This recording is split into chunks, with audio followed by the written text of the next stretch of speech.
Mana ko'rimlarimiz mana karmushkamizga tushdi. Mana hozir endi balonlar birinchi marta yeyotgani uchun hali tushunishmayapti, sekin-sekin cho'ng'ilishadi. Sotuvimizga akriliy sifati juda ham zo'r bo'lgan karmushkalardan keldi. Bular ovqat berishligi juda ham qulay bo'ladi baliqlarga.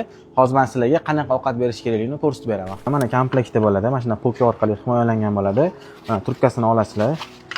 Karmushkasini olib, shuni tiqasizlar mana shunga mana. Tiqasizlar, mana bunaqa joyi bor o'zini. Bu joyini ham mana akvarium maslab bunday tiqsanglar kiradi. Mana kirgandan keyin mana bu yerda ilib qo'yadigan joy bor akvarium. Mana shunaqa tayyor holatga keltirganimizdan keyin akvariumimizga sekin solamiz. Mana solganimizdan keyin akvarium ilib qo'yamiz. Mana bunaqa suxoy ko'rim beramiz. Mana suxoy ko'rimni mana shu tepasidan solib beramiz. Mana o'zi balonlar bilishda ko'rim kelganini mana balonlar mana orqasidan tushishadi. Tagiga tushib beradi mana. Mana ko'rimlarimiz mana karmushkamizga tushdi. Mana hozir endi balonlar birinchi marta yeyotgani uchun hali tushunishmayapti, sekin-sekin cho'ng'ilishadi. Mana ko'rdinglar, karmushkamizda baliqlarga ovqat berdi. Hali zo'r yeyishmayapti. 2-3 kundan keyin o'rgangandan keyin zo'r yeyishni boshlaydi.